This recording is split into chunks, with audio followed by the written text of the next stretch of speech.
तानी कि जाई तो खूब सुख कर आइया सुख का कहनी हो जाके बड़े हो गईनी अइबो कहनी तेगो बियाह हो के आई त लूरे सहुर नहीं थे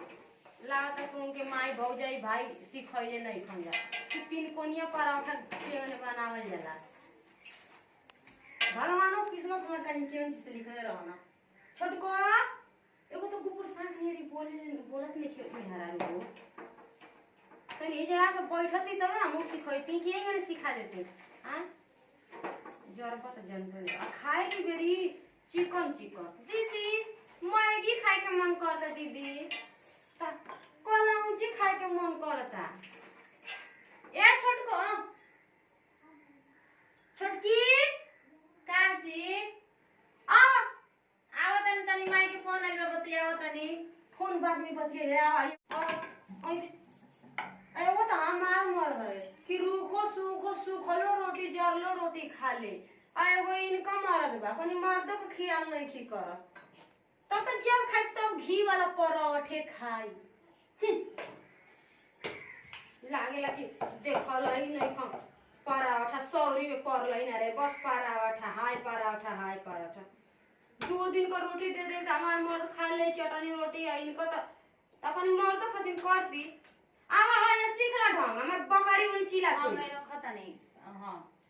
ठीक हम बाद में करब का कहत नहीं बोल रही कहत नहीं थी आवा 3 कोनिया पराठा बनाओ इतना बना के रख ले बनी ई क्वेश्चन रोटी भाजी और ये भी लैंड से उतर लौका के देश में ना रही लेकिन पका कैसे लेता नहीं रहुआ तो वो हाथ धल तनी जर जाताटे मैं नाम देखो सिर शुरू मत कर तो क्या आइले इतना दिन हो गइले तो हम सीखत है ना सीखत ऊ बजे ना बजी होता ना बना के रख देले मानी अल्लाह आई बेल आज देखो तो दीदी हम ध्यान ना दली ओकरा पता नहीं एगो और बेल दिन हम सीख ले हम तन के हे जा बैठा हम बोली बैठा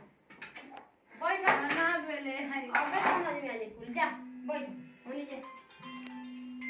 हमर माई के फोनो बजत हुए माई का फोन बजे चाहे दीदिया का फोन हो जा का सोचत का बोल तू के हमके ना आई बेला ने हम बेला ने से मारो सरवा पलाटा न हमर हाथ जोर जोर देखो एकदम ना छुओ मार कुल चूड़िए फोड़ दे आ छुओ ना कर बेल में जंतु नहीं को तो ना करेला तो कोई फांसी पे चढ़ाई बउआ काहे मारदा के लेके रात तो नहीं के फांसी पर चढ़े के आदमी कह अब ओके बनाए खिया दे तो फांसी पर तो एकदम ऐसा बात हमरा लाज लग जाला लाज लगा तो बड़ा लाज आता दिया ससुर जाता ना रहली मने गाज तो रहली कि हम का ले जाई का दिया ससुर जाता ना रहली मने गाज तो हाल हो बेरन से जानते नहीं ओही माई ओही बाबू ओही मैं तो ये तो वही से वो तो समझ नहीं के आवत आए वो मेरी माई तो रुआ नहीं रोटी नहीं खेबेला लगा बेरन मुंह से तो कहीं काम खोद दे फोन से तो हाल दीदी का जरा बेलन तो जानते नहीं मुंह में अगर तब तू जानते नहीं मर जा तो का हम सोचते कि जल्दी से मर जा अगर काले पर आके सिर करता है रोई को जानते नहीं हां ये हाथ हो जाता है हां ये हाथ हो जाता है हां ये तू दे दो कर दे रे अरे दादी हमारे करे करवा के शौक ना लगा रे कौन सी सौ ये तो का अभी बोल लूं तो जल्दी बना के लिया तो वही से सिर करता है मैं ले कौन के मैं खाना बना सिखा दो तेरे से पढ़े वाली माय का सीखे रे खाली पढ़े के कौन पढ़े के को में पक्का के की में को अक्षर होला हां एबीसीडी में को अक्षर होला 26 हो गेला 26 होला आ का कहारा में 12 हो गेला 12 होला बना के आ जल्दी में लेके आ अचार भुजिया पराठा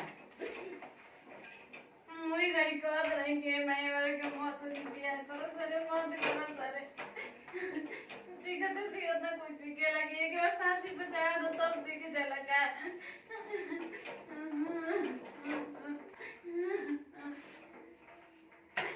ए दीदी दीदी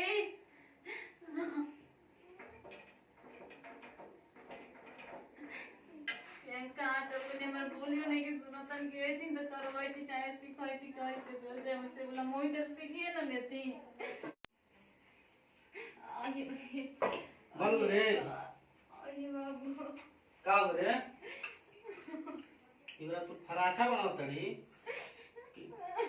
कार होत है इस